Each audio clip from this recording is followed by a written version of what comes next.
नमस्कार नमस्कार नमस्कार. मी अवधूत गुप्ते स्वागत करतो तुम्हा सर्वांचं तुमच्या लाडक्या कार्यक्रमामध्ये, ज्याचं नाव आहे कॉटन किंग प्रस्तुत गुप्ते तिथे गुप्ते. मासूम मधली निरागस आणि गुंडस मुलगी, रंगीला मधली घायाळ करणारी बोल्ड मुलगी, सत्यामधली तुमच्या आमच्या शेजारी राहणारी असते तशी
पण आज तुम्ही आलेला आहात.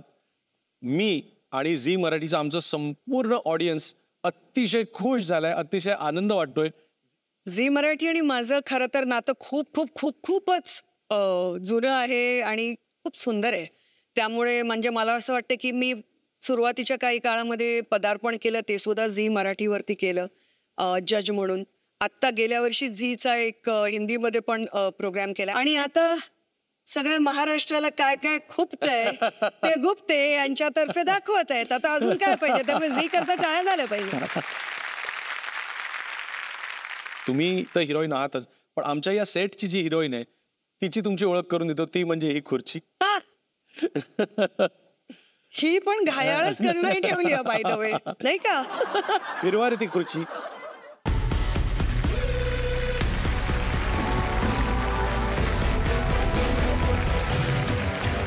वाह क्या बात आहे.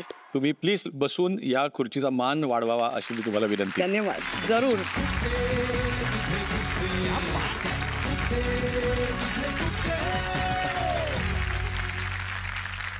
वाह, आता खरी त्या खुर्चीला शान आल्यासारखी वाटते मला. क्या बात. एखादी महाराणी वगैरे अशी बसल्यासारखी वाटते. हे सगळे भाले बिले काढायच्या आधी सगळं गोड गोड बोलणे आहे ना. नाही आणि मग सगळे भाले बिले बाहेर. उर्मिला मातोंडकर राजकारणात आल्या हेच लोकांना खुपलं. काय निर्णय घेतला? मला असं वाटतं की माझ्याकरता राजकारण हे राजकारण ना कधी होतं ना कधी असेल. माझ्याकरता राजकारण हे फक्त आणि फक्त नंबर 1, 2, 3 वरती समाजकारण आहे. आणि तो जो समाज आहे तो माझ्याकरता फार महत्वाचा आहे. आता मला आठवतं तेव्हापासून अत्यंत मध्यमवर्गीय घरामध्ये जन्म होऊनही तुम्हाला माहिती आहे का, आणि लोकांनाही नसेल माहिती, की वर्षानुवर्ष माझा आणि माझ्या मोठ्या भावाचा वाढदिवस कधीही साजरा केला गेला नाही. माझ्या आई वडिलांना तेव्हा त्यांच्या अत्यंत तुटक्या मुटक्या आर्थिक परिस्थितीत जे जे जमत होतं ते पैसे नेहमी वेगळ्या वेगळ्या सामाजिक संस्थांना दिले गेले. आणि आम्हाला काही अ का ब कळत नसताना ते आम्हाला सांगितलं जायचं. मग त्याच्यामध्ये आनंदवन होतं बाबा आमटेंचं. तर त्यामुळे अशा एका प्रकारच्या घरामध्ये माझा जन्म झाला. हे माझं खूप अभाग्य आहे की जिथे मला सामाजिक जाणीव, सामाजिक बांधिलकी आणि सामाजिक कृतज्ञता ह्या शब्दांचे अर्थ खूप लहानपणी कळले. परंतु मला असं वाटलं की गेले काही वर्ष बऱ्यापैकी आपल्या देशातलं वातावरण बदललेलं आहे.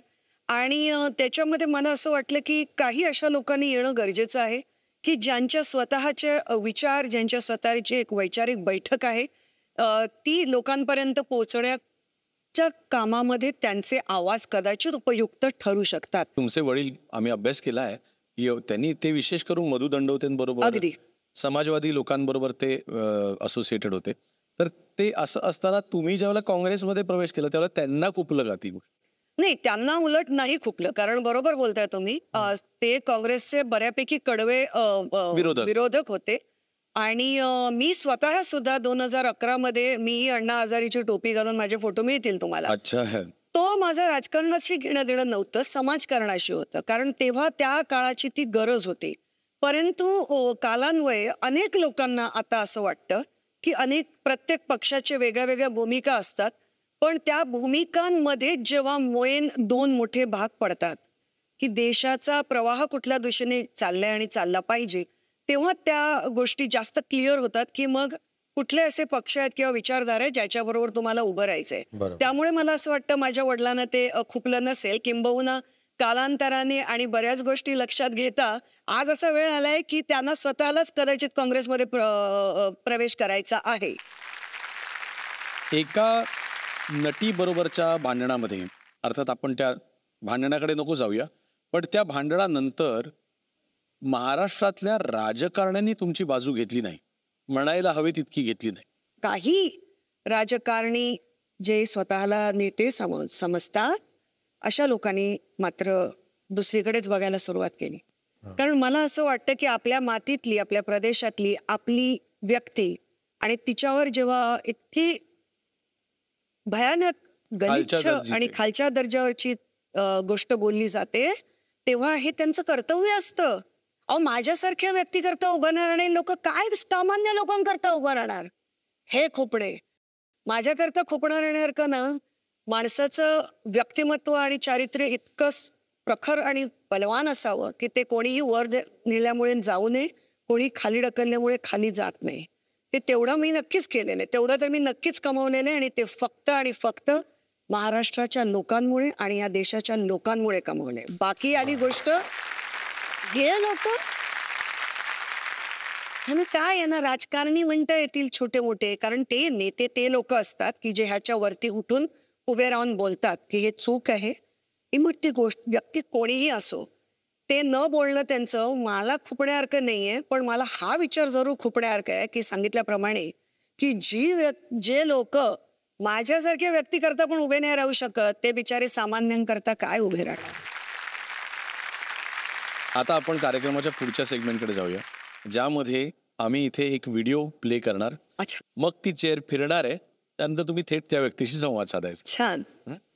चला बघूया काय खुपणे. नमस्कार. नमस्कार उर्मिला, कशी आहेस तू? शोचं नावच आहे खुपते तिथे गुप्ते. एक खरंच मला बरेच वर्षापासून एक गोष्ट खुपत होती. नाव ओळखलंय का, कोण आहे? मला वाटतं इतकं चांगलं मराठी बोलून आणि हा आवाज म्हणजे एन चंद्र आहेत का? हे पहिलं तर जरूर दाखवा की आता इतक्या वर्षांनी सुद्धा एका सेकंदात आवाज ओळखलेला आहे.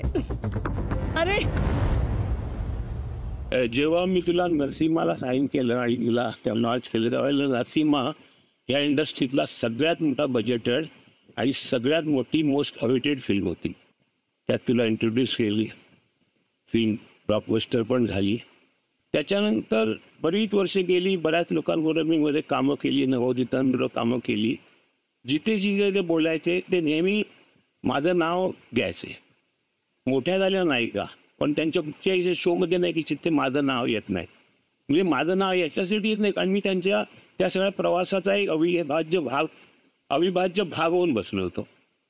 पण मी न गेल्या 30 वर्षात तुला कुठेही तुझ्या कुठच्याच इंटरव्ह्यूमध्ये माझं नाव घेताना नाही पाहिजे.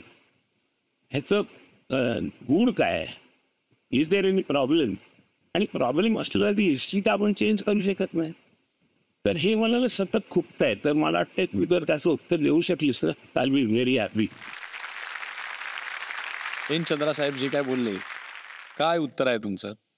खुपण्यावरती उत्तर देण्याच्या आधी सगळ्या तमाम महाराष्ट्राच्या जनतेच्या पुढे ज्या व्यक्तींनी माझ्यामध्ये इतका जास्त विश्वास दाखवला आणि मी त्यांच्याबाबत खूप बोलले, परंतु सुरुवातीच्या काळामध्ये बोललेलं असलेलं कदाचित पुढे जाऊन रंगीलाच्या खूप सक्सेसमुळे ते जाकळून गेल्यासारखं झालं असेल आणि इतके वर्ष त्यांचं नाव न घेतल्यामुळे इथेच उभं राहूनच का असे ना, पण मी एक प्रकारचा दंडवतच त्यांना इथे अरे उभा राहून बापरे. घालते. त्यामुळे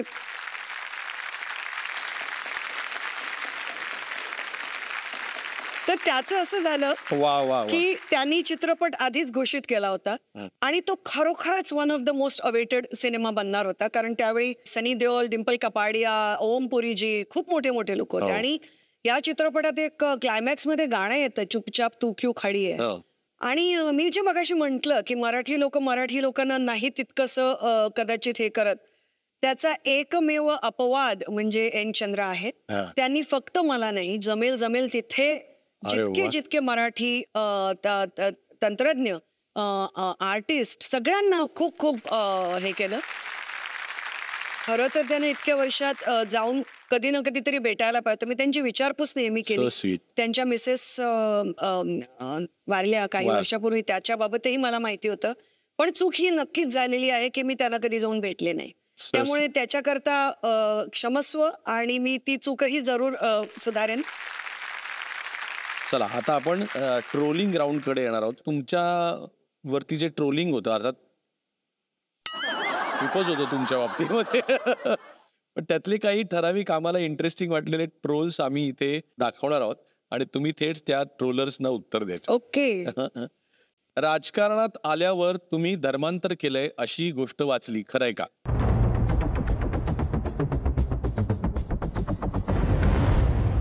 का हा ट्रोल विचित्र आहे की मला ह्याचा अर्थच कधी कळला नाही. सर्वप्रथम तर मी धर्मांतर का करू आणि राजकारणात आल्यावर का करू? एका अशा देशामध्ये जिथे 70 ते 80% लोक हिंदू आहेत, तिथे मी धर्मांतर का करू? मला कधीही धर्मांतर करण्याकरता सांगण्यात आलं नाही, ना माझ्या पतींकडनं ना त्यांच्या घरच्यांकडनं. आणि मी कधीही एका सूक्ष्मशा क्षणी सुद्धा धर्मांतर करण्याचा विचार केला. ह्याचं कारण हे आहे की मी, खूप कमी लोकांना माहिती असेल की मी रुपारेल कॉलेजमध्ये असताना मी फिलॉसॉफी पण घेतलं होतं आणि मी हिंदू धर्माचा खूप अभ्यास केलेला आहे. त्यामुळे मी फक्त जन्माने नाही, मी कर्माने हिंदू आहे आणि मी चॉईसने हिंदू आहे.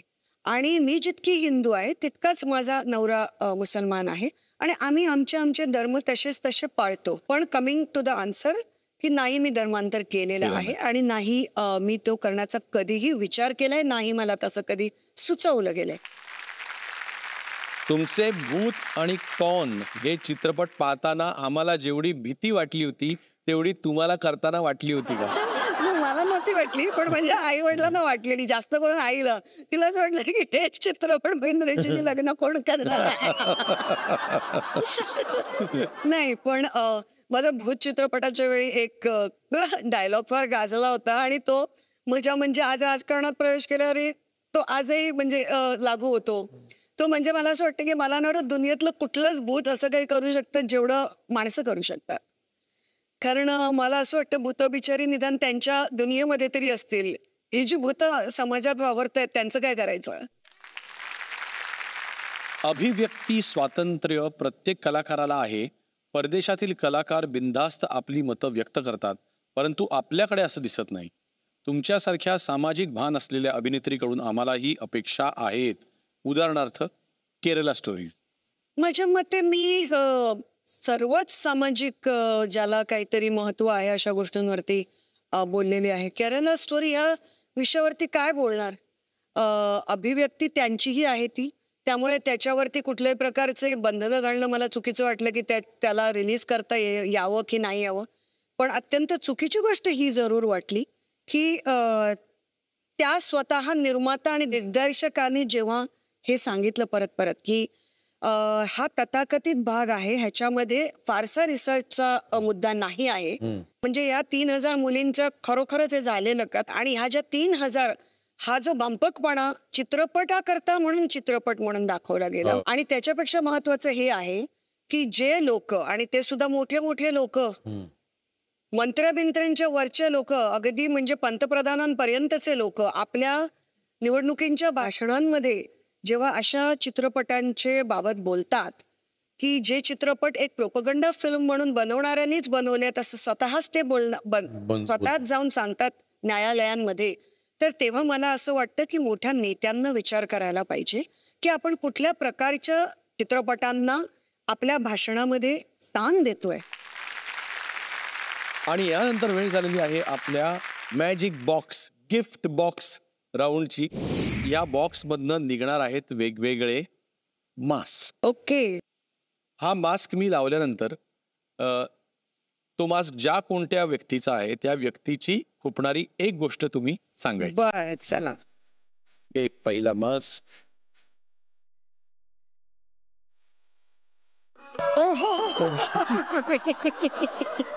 वा वा. शाहरुख, तुझ्याबद्दल काय म्हणू? तुझ्याबद्दल खुपण्यासारखं कधीच काही नसतं. कारण तू जितका मोठा कलाकार आहेस तितकाच अतिशय उत्तम एक व्यक्ती आहेस, एक माणूस आहेस. कारण खूपच कमी लोकांमध्ये मी इतकी नम्रता पाहिली आहे, इतका गोडवा पाहिलाय एक व्यक्ती म्हणून, आणि स्त्रियांबाबत इतकी कमालीचा आदर पाहिलाय की त्याच्यातनंच आपण इतकं शिकतो. आणि तरी पण सांगायचं झालं तर खुपण्यासारखी गोष्ट ही आहे की शाहरुख, मला असं वाटतं की जेव्हा मी चक दे पाहिला आणि मी तुला फोन केला होता, किंवा जेव्हा मी माय नेम इज खान पाहिला आणि तो जशी बोलले होते की तुझ्यामध्ये अजूनही कलाकार म्हणून इतकं काही आहे की त्या वेगळ्या वेगळ्या प्रकारचे भूमिका तू कराव्यास, असं माझे एक तुझी चाहती म्हणून फार इच्छा आहे. त्यामुळे ते मला थोडंफार खुपतं की तू वेगळ्या वेगळ्या प्रकारच्या जास्त भूमिका कर. आम्हाला सगळ्यांना ते खूप खूप आवडेल. उर्मिला. बाप रे, अक्षय इतका हेल्थ फ्रीक आहे की मला काय त्याच्याबद्दल खुपणार, त्यालाच माझ्याबद्दल खुपत आहे. एकदा त्याने मला मोठं लेक्चर दिलं की कसं तू वेळेवर खात जा, अमुक तमुक वगैरे वगैरे वगैरे. कारण मी जास्त कामामध्ये लक्ष द्यायची, पण अक्षयबद्दल खुपणारी गोष्ट फार तुम्ही मला गोत्यात आणणार आहात. ज्याप्रमाणे अक्षय अनेक लोकांकरता बोलतो, तसं अनेक इतर लोकांकरताही त्यांनी कधी कधी कधी कधी तरी बोलावं. हीच एक खूप ते गोष्ट. ओके. इतर लोकांसाठी म्हणजे कोण आहे ते? त्याचं त्याला कळलं आणि त्यांचं त्यांनाही कळलं. Urmila. Oh my god. Anilji, you are such a wonderful wonderful person. म्हणजे इतकी छान व्यक्ती, अतिशय छान ऍक्टर, अतिशय हार्डवर्किंग ऍक्टर आणि व्यक्ती सुद्धा. की म्हणजे मला वाटतं की त्यांच्या फिटनेसमध्ये दरवेळी मी भेटते तेव्हा बोलते की अरे काय आहे. अनिलजी, एकच गोष्ट खूपते, तुम्ही दरवेळी मला भेटता तेव्हा मला दरवेळी एक प्रकारचा कॉम्प्लेक्स देता की अजून फिटनेस करता काय काय करता येईल. एकदा आम्ही स्वित्झर्लंडवरनं अमेरिकेला चाललेलो गाण्याच्या शूटिंगच्या, तर मी फ्लाईटवरती पण आपलं माझं चालू होतं. हे मागून हातच कि तेरा खाएगी उर्मिला, अभी खाएंगे, फिर फ्लाइट पे बैठेगी, फिर इतनी घंटे के बाद उतरेगी, तो कम खाना चाहिए फ्लाइट पे. म्हटलं झालं आता खाऊ. त्याच्यानंतर एकदा मला म्हणाले की अरे चकली आहे मेरे पास बहुत अच्छी, खाएगी. म्हटलं अरे ते गाणं तेव्हा प्यार हुआ अल्लाह मियां चाललेलं. म्हटलं चालेल की द्या. गेले आपली, चकली दिली. अहो काय दात पडेल पण चकली नाही तुझ्या चकली. कारण त्यांच्या ज्या मिसेस आहेत त्या तेव्हापासून त्यांना, म्हणजे जेव्हा आपल्याला हेल्थ फूड वगैरे माहिती नव्हतं तेव्हापासून काय माहिती बाबा त्यांना, आणि हा माणूस खातो आणि ते इतकं हेल्दी असतं की नको ती चकली आणि नको ते काय करून मी पळत सुटले. ते परत गेले नाही आणि त्यांच्याकडचं काही खाल्लं नाही. मला फार वाईट वाटतं की माझ्याकडे आता पिवळा शर्ट, पिवळी पॅन्ट, पिवळी टोपी नाही.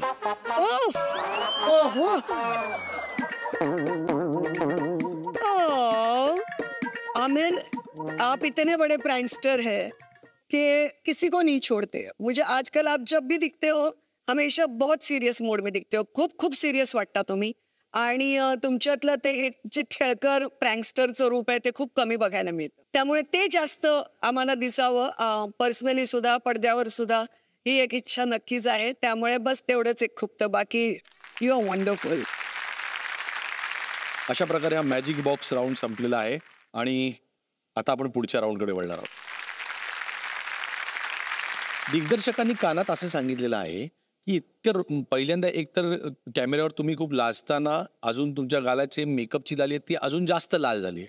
तर त्याचं म्हणणं आहे की मी इथे गायक एक बसलेलो आहे, तर आपण दोघांनी एखादं रोमॅन्टिक गाणं गावं. नको प्लीज. मॅडम काय तुम्ही खरंच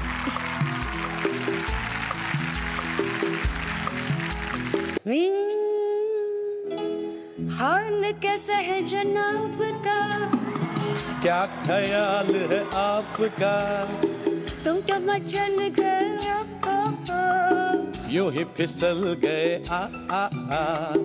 हाल कैसा है जनाब का, ओ माय गॉड, क्या ख्याल है आपका, तुम तो मचल गए यूं ही फिसल गए आ आ आ. बोडडाई तिरडिटिडाई तिरडिटिडाई.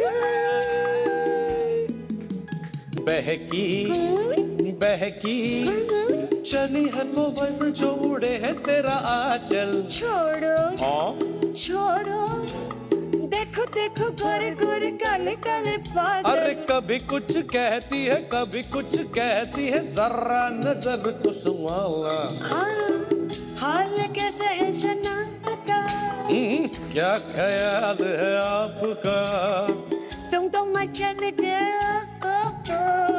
यूं ही फिसल गए आ आ आ. बोडडाई तिरडिटिडाई तिरडिटिडाई. फार वाईट होते हे, फार थँक वाईट यू होते. Thank you. आणि आता आपण पुन्हा एकदा खुर्ची फिरवणार आहोत, पण यावेळेला जो काही बाईट दिसणार आहे तो माझी खात्री आहे की टोचणारा खुपणारा बाईट नसणार आहे. मला असं वाटतं जपणारा, ओठांवर हास्य आणणारा, गालांवर लाली आणणारा असा हा बाईट असेल अशी माझी खात्री आहे. बघूया कोण बाईट देतंय. आदाब, नमस्कार एव्हीजी आणि खुपते तिथे खुपते कार्यक्रमांच्या सर्व मान्यवर आणि खास नमस्कार. अरे देवा, ओळखीचा वाटतोय का? बस काय पतिदेव, यांना कुठे तुम्ही घ्यायला घेऊन आलात? मग फिरवा फिरवा खुर्ची फिरवा. तिथे बसलेला माझ्या बायकोला. अरे देवा, अच्छा, कौन सी चीज जो चुपती है एवीजी, आप ना मरवा दोगे. बरोबर आहे. एक्चुअली जो मैडम है ना वो खाना बहुत स्लो खाती है. मतलब अगर हम खाना साथ में शुरू करते हैं और मैं अपना खाना खा लेता हूं और मैं अगर टहलने जाऊं और मैं टहल के भी आ जाऊं आराम से, तो ये खाना तब भी खा रही होगी. बट इसका ये मतलब नहीं बहुत खाती है, खाती तो वही एक आधी रोटी है लेकिन बहुत स्लो खाती. सो ये मुझे कभी कभी लगता है कि यार कुछ हो जाए इसका, केक टाइमिंग हमारी सेट हो जाए. सॉरी.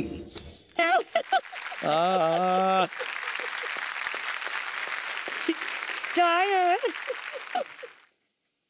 आता याच्यावरती कडक तिखट प्रतिक्रिया पहिली देऊ का महाराष्ट्राला माझ्या पतिदेवांचं ओळख करून दर्शन दे. दिल्यामुळे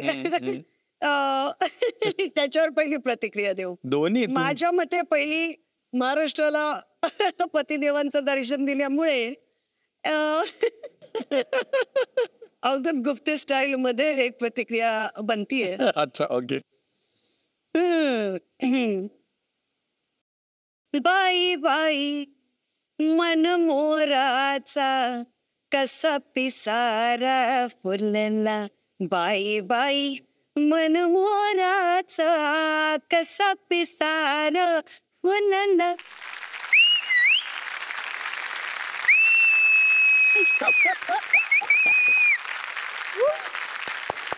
ते आपण गाणं गाणार नाही तुम्ही, वाट लावून टाकली. हे गाणं इतकं छान कधी दिसलंच नाही, इतकं छान कधी दिसलंच नाही. आता मेन प्रतिक्रिया. हा. हे खोपडे ह्यांना असतं पाहिजे का मला? मी खाते स्लो, कारण मला खूप आवडतं माझं जेवण. त्यामुळे मी ते एन्जॉय करत करत खाते. पण हा खूप फास्ट खातो. हो का? हा इतका फास्ट जेवतो की म्हणजे आपण, आणि वरून मला कारण सांगितलं की अगं तिथे काश्मीरमध्ये किती थंडी असते, जेवण असं प्लेटमध्ये घेईपर्यंत थंड होतं, म्हणून मला ती सवय लागली, ती तशीच राहिली. आणि एकदम मी विचारात पडले, म्हटलं असे अरे असेल, हे असं असेल. आणि नंतर मला यांचे मोठे भाऊ भेटले तेव्हा दिसलं असं काही नाहीये, हा एकटाच असं एवढा फास्ट खातो, हा प्रॉब्लेम आहे. आणि ह्याच्यावर मला खूप आला पाहिजे. हा टिपिकल नवरा बायको मधला प्रॉब्लेम आहे की बायको ही कधीच चुकीची नसते ना, तिचं काहीच चुकत नाही, हो की नाही? ते पण आहे. कसं चुकेल? कसं चुकेल? कारण आता बघा, मी आता जाणार कुठे घरी, मग भेटणार कोण, मग काय, मग अगं तसं नाही, तर तसंच आहे ते, कळलं? उर्मिलाजी, लग्नाआधी तुमच्या नवऱ्याशी मैत्री होती का? मग प्रपोज करायला 1 वर्ष का लागलं? आणि असा कोणता क्षण होता जेव्हा तुम्हाला जाणवलं की आपला जोडीदार आपल्यासाठी अतिशय अनुरूप आहे? नाही, मी त्यांना मनीष मल्होत्रांच्या पुतणीच्या लग्नात भेटले होते. तिथे आमची नाचताना ओळख झाली. कारण हे महाशय एवढ्या जोराजोरात नाचत होते की नाचता नाचता त्यांनी मला चुकून धक्का दिला. धक्का दिला तो दिला नाही, कोणाला वाटेल की कसला चुकून असा तो म्हणायला असेल, असं नाहीये. आणि ऍक्च्युअली चुकून दिला क्लमझीगिरीमध्ये. आणि नंतर मग त्याला कळलंच नाही. मग त्याच्या बाजूच्या त्याच्या मित्राने त्याला सांगितलं, अरे तू सॉरी तरी म्हण, यू जस्ट. मग तो इतका अपसेट झाला स्वतःवर की अरे आपण काय केलं. मग त्याने मला सॉरी बिरी म्हटलं इट्स ओके वगैरे झालं. त्यामुळे आमची ओळख तशी काहीशी झाली. आणि त्यानंतर मग आम्ही जनरली बोललो वगैरे वगैरे. आणि त्यानंतर मग कालांतराने फ्रेंडशिप झाली वगैरे वगैरे वगैरे. आणि 1 वर्ष काय मी अजूनही वेळ घेतला असता लग्न करायला. त्याला जास्त पहिल्यांदा असं वाटलं की हीच व्यक्ती आपल्याकरता अनुरूप आहे. आणि उर्मिलाजी, आता आपण त्या राऊंडकडे जाणार आहोत, ज्या राऊंडची वाट अख्खा महाराष्ट्र बघत असतो. तो राऊंड म्हणजे फोन राऊंड. हा फोन कुणालाही लागतो, तो फोन आता इथे अवतीर्ण होणार आहे. आम्ही उत्सुक आहोत. उचला तो फोन आणि तुम्ही लावा.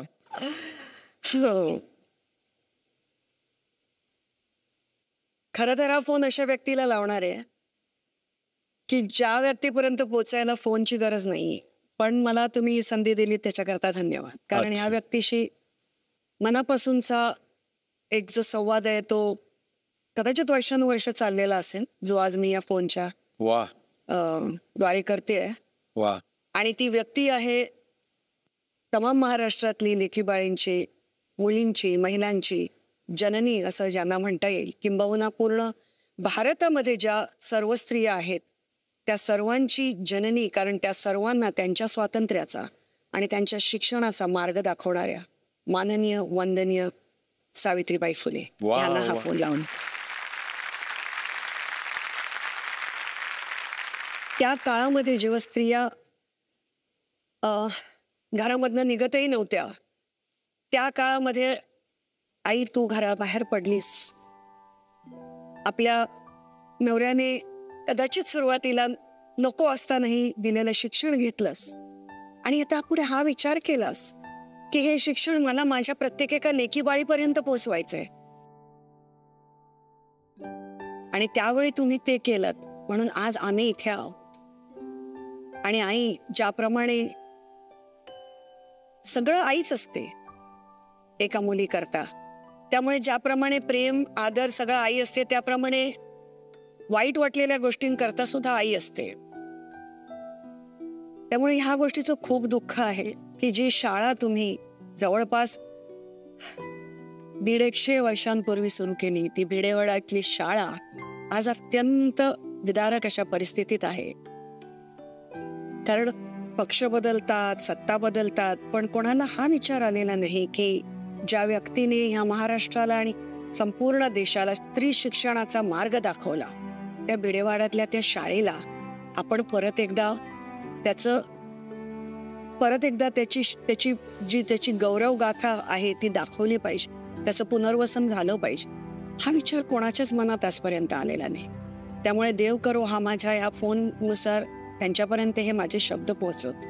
आणि आई, अत्यंत वाईट वाटणारी आणि व्यथा असणारी दुसरी गोष्ट ही आहे की एवढं सारं शिक्षण घेऊन अनेक महिला आहेत, कर्तबगार महिला आहेत की ज्या राजकारणासारख्या अशा क्षेत्रामध्ये आहेत जिथे ज्या सामाजिक बदल घडवू शकतात, राजकीय बदल घडवू शकतात, परंतु त्यांना आजही पुढेच यायला दिलं जात नाही. त्यांना त्या जागीच बसवलं जात नाही जिथे त्या फरक घडवून आणू शकतात, आणि तिथे ते फरक घडवून आणण्याची गरज आहे. कुठे ना कुठेतरी आज मी सुद्धा एक स्त्री असल्यामुळे माझ्या बरोबर हा भेदभाव झालेला माझ्या लक्षात आलेला आहे की ही स्त्री जर पुढे आली आणि ही जर लोकांपर्यंत पोहोचली तर आपलं महात्म्य जे काय त्यांना वाटत असेल ते झाकून तर निघणार नाही, असा विचार होतो. म्हणजे जेव्हा जेव्हा लढा द्यायचा असेल तेव्हा तेव्हा मृणाल गोरेताई असतील, अहिल्या रांगणेकर असतील, प्रमिला दंडवते असतील, अशा बायका नेणे आजच्या काळामध्ये अगदी मेधा पाटकरांपर्यंत बायका असतील. जेव्हा जेव्हा झगडायचं झालं समाजाकरता, जेव्हा जेव्हा पुढे होऊन त्यांना रस्ते काढायचा वेळ आला तेव्हा तेव्हा त्या झगडल्या. पण त्यानं ती जागा मिळाली काय? ज्या महाराष्ट्राने पूर्ण देशाला पहिली महिला राष्ट्रपती दिली, पण मग माझ्या महाराष्ट्रात कधी होणार पहिली महिला मुख्यमंत्री? कधी होणार ती मोठी मोठी खाती जी महिला चालवणार? आणि कधी होणार इव्हन पोलीस दलामध्ये त्या मोठ्या मोठ्या जागांमध्ये माझ्या महिला कधी बसतात? त्यामुळे आई, आज माझं एवढंच म्हणणं आहे की मी तू दिलेला वारसा पुढे नेईन आणि त्या सर्व मुलींकरता नेईन, गावामध्ये, खेड्यांमध्ये आणि शहरांमध्ये असलेल्या ज्यांच्यापर्यंत या गोष्टी पोहोचत नाहीत, परंतु त्यांच्याकरताही उभी राहीन, ज्यांना आज कदाचित बोलायची संधी मिळत नाही आणि तो आवाज नाही. त्यांचा आवाज बनून मी हे नेहमीच बनत राहीन. आणि आपल्या महाराष्ट्रातल्या आणि देशातल्या मुलींना शैक्षणिक भागामध्ये जिथे जिथे पुढे नेता येईल तिथे तिथे तुमचा आशीर्वाद घेऊन मला ते करायला खूप खूप आवडेल. परत एकदा तुमच्या चरणी तुमच्या उदात्ततेला प्रणाम करून फोन ठेवते.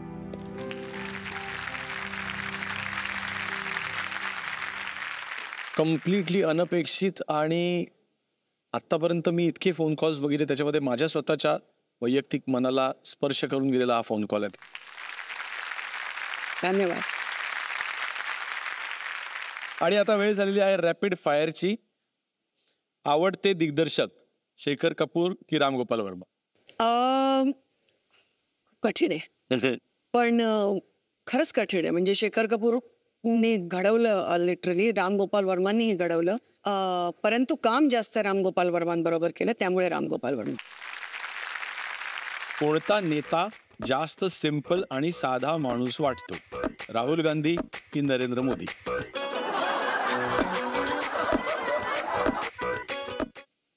अहो काय हा प्रश्न काय आहे? नरेंद्र मोदी रॉकस्टार आहेत, त्यामुळे साधा आणि सिंपल नेता बहुतेक राहुल गांधी यांचंच नाव द्यावं लागेल.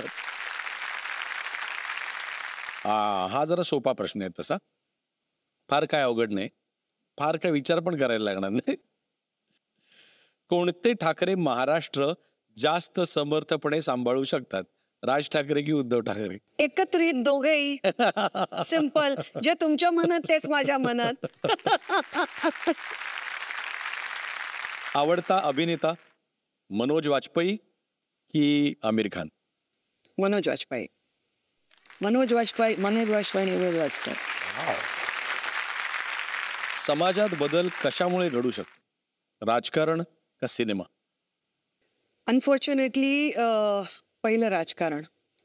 कारण राजकारणामुळे समाजावर जे परिणाम होतात ते परिणाम चित्रपटात दिसतात, त्यामुळे अर्थातच आत्ताच्या घडीला नक्कीच राजकारण. अशा प्रकारे रॅपिड फायर राऊंडला चा मुकाबला उर्मिला मातोंडकरांनी खूप मस्त केलेला आहे. त्यांच्यासाठी जोरदार टाळ्या. काँग्रेसच्या ज्यावेळेला तुम्हाला तिकिटावर लढायला दिलं त्यावेळेला बऱ्याच लोकांनी असं म्हटलं की आधीच माहिती होतं की सीट लागणार नाहीये, अगदी, तरी सुद्धा तुम्ही लढलात. हो. मग तुमचा वापर करून घेतला असं वाटतं? नाही, अजिबात नाही, अजिबात नाही. कारण पहिलं तर मला मुळात 28 दिवस होते आणि ते मात्र मला अजिबात वाटत नाही. कारण हे मी सांगितलं होतं की मला शक्यतो निवडणूक लढायची नाहीये. आणि याचं कारण हे होतं की मला माहिती होतं की 28 दिवस आहेत. मला माहिती होतं की तो जो मतदारसंघ मला दिला गेलेला आहे तो बहुतांशी करून गुजराती लोकांनी भरलेला आहे आणि तिथे खूप मराठी लोक आहे, पण तिथे तितकेच अत्यंत स्ट्रॉंग रूट RSSचं आहे, शिवसेनेचं आहे. परंतु मी ते 28 दिवस जीवाचं रान केलं. त्यामुळे काही न येणारी चित्रपट सृष्टीतली सुंदर बाहुली असा वर्णन ज्या व्यक्तीचं झालं त्या व्यक्ती करता नोएडा दिल्लीमधनं प्रत्येक एक चॅनेल मुंबईत आलं वा. आणि त्याने तो एक एक दिवस माझ्या बरोबर घालवला. कारण ज्याच्यामध्ये नैतिकता स्ट्रॉंग असते, नैतिक बळ असतं ना, आणि ज्या विचारांची बैठक घेऊन आपण पुढे जात असतो त्या व्यक्तीला मग कशाचंच भय नसतं, त्यामुळे जाऊ शकतं. अशा काय काय गोष्टी मनामध्ये होत्या ज्या वेळेला खासदारकी लढवली, की जर का सीट लागली असती, खासदार झालो असतो? मला असं खरोखरच वाटतं की खूप निदान त्यातल्या 3 तरी गोष्टी. अगदी अगदी नक्कीच रंगमंचावरतील ते कलाकार आहेत त्यांच्याकरता मी इव्हन कोविडच्या काळामध्ये बोलले होते की खूप गोष्टी करता येण्यासारख्या आहेत. त्यानंतर मला खरोखरच असं वाटतं की कुठेतरी ना आज असं झालंय की राजकारणामध्ये पब्लिसिटी ओरिएंटेड गोष्टी जास्त होतात आणि कुठेतरी एका खूप मोठा वर्ग आहे ज्याच्यावरती अन्याय चालूच आहेत.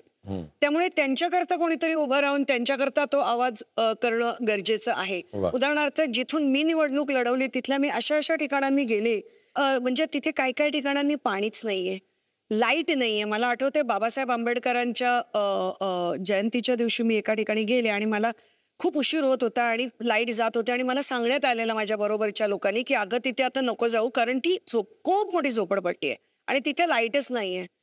ते ऐकल्यावरती मी एकदम हादरलेच. मी म्हटलं अरे बापरे, आणि ही मुंबईच्या बाहेरही नाही हो, मुंबईतली ही जागा आहे बोरिवली वेस्टमध्ये. आणि मी म्हटलं नाही, आता मी तिकडच्या लोकांना सांगितलंय ते माझं वाट बघत असतील, मी जाणारच. मी तिथे गेले आणि दुर्दैवाने कसे तरी लाईट थोडे लावलेले तर लाईटच गेली. आणि त्यांनी केक आणला होता आणि तो त्यांना केक त्या बाबासाहेबांच्या जयंतीकरता कापायचा होता. आणि आजही हे बोलताना माझ्या अंगावर असा काटा येतो कारण लाईट गेल्यावरती परत लोक, म्हणजे अर्थातच मी अभिनेत्री सुद्धा असल्यामुळे खूप असं तो हे झाला ते की आता कसं त्यांना उतरे म्हटलं नाही थांबा आवाज करू नका. माईकही नव्हता, काहीच नव्हतं. तुम्हाला खोटं वाटेल, लोकांनी आपले फोन काढले, त्याचे लाईट दिले आणि त्या लाईटमध्ये मी तो केक कापला आणि त्या लोकांकरता मी बोलले की मी सदैव तुमच्या बरोबर आहे. ह्याच्या व्यतिरिक्त म्हणजे मी त्याच्या आधी 30 वर्ष अभिनेत्री म्हणून राहिले आणि देशोदेशी आणि देशभरातल्या आणि महाराष्ट्रातल्या लोकांनी खूप प्रेम दिलं आणि आदर सन्मान दिला. पण ती जी मुवमेंट आहे ना ती माझ्या मनातनं कधीच पुसली जाणार नाही. कारण ती लोक त्यांच्याकरता तिथे उभं राहून तिथे त्यांच्याशी संवाद साधणं हे मी त्या दिवशी करू शकले. हे माझे इतक्या वर्षांचं काही जर मी प्राप्त आणि साध्य केलं असेल तर ते केलंय असं मला त्या दिवशी खरंच वाटलं. त्यामुळे त्यांच्याकरता बोलणं गरजेचं आहे. मी 2019 मध्ये राजकारणात आले. हे किती लोकांना माहिती आहे की 2019च्या पुरामध्ये मी सांगली, सातारा, इचलकरंजी आणि कोल्हापूरचा दौरा केला. भर पुरामध्ये स्वतःच्या पैशावरती कुठल्याही प्रसार माध्यमांना न कळवता मी या सगळ्या एरियातना फिरले. राष्ट्रसेवा दलाच्या थ्रू अशा करता फिरले कारण तेव्हा मी कुठल्याच पार्टी बरोबर नव्हते आणि मला असं वाटलं की मला हे परत राजकारण म्हणून नाही करायचंय, म्हणूनच मी प्रसार माध्यमांना नाही सांगितलं. तुम्ही मिस करता का की राजकारणामध्ये तुमच्या पाठीमागे आधी राजकारणातला एखादा माणूस नाहीये शिकवायला? अगदी आणि धन्यवाद हा पॉइंट लोकांपुढे आणल्याकरता, कारण का ते खूप महत्वाचं असतं. एक संधी तुम्हाला मिळाली आणि त्या संधी करता मी खूप बेहद्द झटले त्याच्यानंतर आणि आताही झटते. आणि तो प्रवास खूप अत्यंत खडतर आणि कष्टमय आहे ह्याची मला जाणीव आहे. त्यामुळे कुठला तरी एखादा आपल्याला गायडिंग लाईट, गायडिंग सोर्स वगैरे वगैरे वगैरे नसणं हे फार कठीण असतं त्याच्यामध्ये. आणि मी एक पहिली अभिनेत्री असल्यामुळे अत्यंत संवेदनशील अशा एका मनाने त्याच्यात प्रवेश करते. आणि संवेदनशीलता लोक म्हणतात राजकारणामध्ये अत्यंत वाईट गुण आहे किंवा वैगुण्य आहे ते एक. पण मला असं वाटतं की संवेदनशीलता नसेल ना तर काहीच मजा नाही कशातच. तुम्ही म्हणालात बोलताना की संवेदनशील असणं हे या राजकारणामध्ये अतिशय चुकीची गोष्ट म्हणून समजली जाते. ती चुकीची गोष्ट समजणाऱ्यांची संख्या जास्त आहे, पण जे सक्सेसफुल आहेत त्यांनी या संवेदनशीलतेबरोबरच राजकारण केलं आणि ते त्यातनंच बाळासाहेब ठाकरेंसारखं नाव. बरोबर आहे, अगदी प्रश्नच नाही. त्यामुळे तुम्ही you are on the right path असं मी तुमचा एक चाहता म्हणून तुम्हाला पुन्हा एकदा सांगेन. धन्यवाद. पण मग आता इथे देखील तुम्हाला हा जो घराणेशाहीचा जी गोष्ट आहे ती जाणवली का? ऑफकोर्स घराणेशाही ह्याच्यावरती मी हिंदी चित्रपटसृष्टीत बरेच वर्ष बोलले नाही, कारण जितके चंद्रसूर्य तारे आहेत तितकीच ती गोष्ट सिंपल आणि सरळ आहे की ती सर्व ठिकाणांनी आहे. त्यामुळे राजकारणात का नसणार, राजकारणातही आहे, परंतु त्याच्या व्यतिरिक्त आणि पुढे जाऊन हे बघण्याची सुद्धा गोष्ट असते की किती व्यक्ती काय करते प्रत्यक्षात, आणि त्यामुळे ती व्यक्ती तेवढी डिझर्विंग आहे की नाही. असं नक्की काय खुपलं म्हणून स्वतःला इतकं टफ व्हावं लागलं आयुष्यामध्ये? इतकं अपयशाच्या दिशेने ढकलणारी लोक मिळाली आणि अत्यंत प्रोत्साहितच्या उलट जे काय असतं ते करणारी आणि दडपून टाकणारी लोक खूप मिळाली. आणि तितकं त्यामुळे तुम्ही मला दडपाल तितकंच त्यामुळे त्याच्यातनं ऊर्जा मिळाली की तेवढ्याच मोठ्या ताकदीने आणि तेवढ्या ऊर्जेने बाहेर येऊन व्यक्त होण्याची. आणि मला वाटतं कुठे ना कुठेतरी त्या नेगेटिव्ह ऊर्जेला पॉझिटिव्हिटीमध्ये बदलण्याची क्षमता मिळाली, ती त्या स्ट्रगलमुळे मिळाली. तुमच्यासारख्या आतून हळुवार, संवेदनशील पण बाहेरून टफ अशा व्यक्तिमत्वाला कॉटन किंगचा सलाम. कॉटन किंग तर्फे तुमच्या कुटुंबियांसाठी एक गिफ्ट हॅम्पर. क्या बात है. खरंच हा तुमचा ॲक्वा टफ प्रवास आमच्यासाठी खूपच प्रेरणा देणारा आहे. तुमचा पुढील प्रवास असाच आनंदी आणि आरोग्यमयी व्हावा ही इच्छा व्यक्त करत तुम्हाला मिळत आहे अमृत नोनी तर्फे एक गिफ्ट हॅम्पर.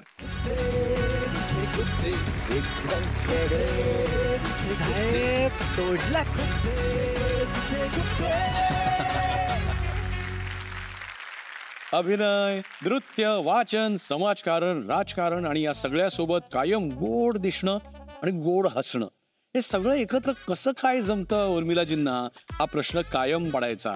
पण आज मला खात्री आहे या प्रश्नाचं उत्तर आपल्या सगळ्यांना मिळालेलं आहे. खूप मजा आली.